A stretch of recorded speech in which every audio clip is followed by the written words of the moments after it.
Bonjour à vous, aujourd'hui me voilà au milieu des fleurs du petit jasmin qui sent très bon. Je suis Guillaume Castagnier d'Allo Frelon.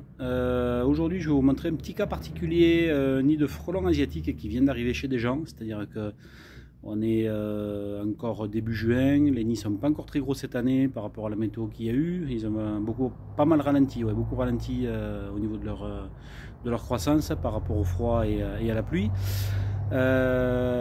Donc on est à Castelsarrasin de le Tarn-et-Garonne et un de mes clients vient de m'appeler, m'a appelé hier, donc je suis passé ce matin pour enlever nid de frelons asiatiques en formation.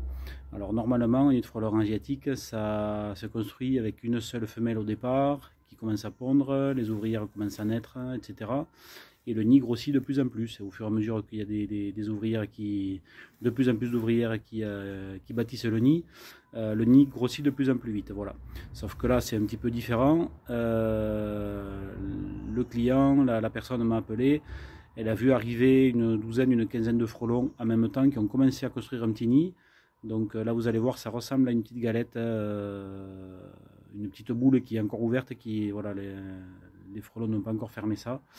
Je vais tourner la caméra, je vais m'habiller pour m'approcher parce que là ils peuvent me voir arriver.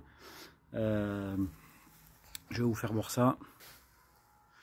Vous voyez, j'ai posé mon échelle, on va s'avancer sans trop quand même. Je vais vous faire voir ça et puis après je monterai prendre une petite vidéo. Et le nid il est là dans l'angle.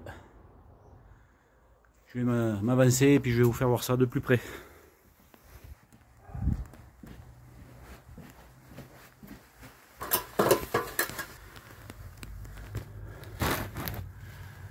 Voilà, sans faire de supposition, on peut se demander comment et pourquoi il est arrivé là et pourquoi il se construit comme ça d'un coup. Je pense que alors soit le nid est tombé tout seul et les frelons viennent reconstruire quelque chose très rapidement pour se mettre à l'abri et continuer à pondre et faire grossir leur colonie, soit un voisin l'a fait tomber avec un bout de bois ou quelque chose volontairement pour s'en débarrasser.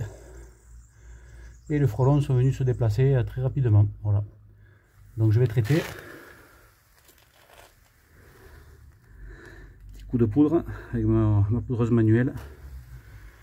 Et je vais retirer une partie du nid, mais je vais en laisser un tout petit peu de l'accroche avec de la poudre dessus pour empoisonner les ouvrières qui reviendraient au nid, quoi. Voilà, on revoit les dernières ouvrières qui reviennent. Donc j'ai laissé un petit peu de l'accroche du nid avec de la poudre blanche dessus. Elles vont tourner un petit peu et puis elles vont finir par toucher tout ça. Et par finir de mourir tranquillement. Voilà. Alors voilà, je viens d'enlever le nid. Je vais vous faire voir ça en gros plan. Vous voyez, c'était pas bien gros. Bon, je l'ai un petit peu écrasé là sur le dessus en attrapant avec les gants. Les frelons sont en train de mourir. La plupart sont déjà morts d'ailleurs.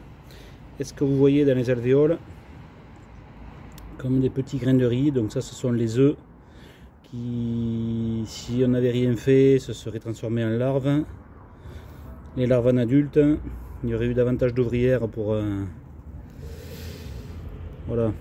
faire construire et faire grossir ce nid. Et le problème aurait été bien plus important. Donc là, on n'avait pas encore un gros nid, mais vous voyez, on voit des petits œufs à l'intérieur des alvéoles hexagonales. D'ailleurs, tiens, dans la description de la vidéo, vous cliquez dans la description et vous aurez un petit article qui explique pourquoi les nids pourquoi les alvéoles ont une forme hexagonale à chaque fois, que ce soit chez la guêpe, chez le frelon ou chez l'abeille. Voilà, voilà. Merci à vous et à très bientôt sur la chaîne Allo Frelon. Et si vous avez la moindre question, le moindre souci, n'hésitez pas à chercher Allo Frelon sur votre moteur de recherche. Merci à vous, à bientôt, au revoir.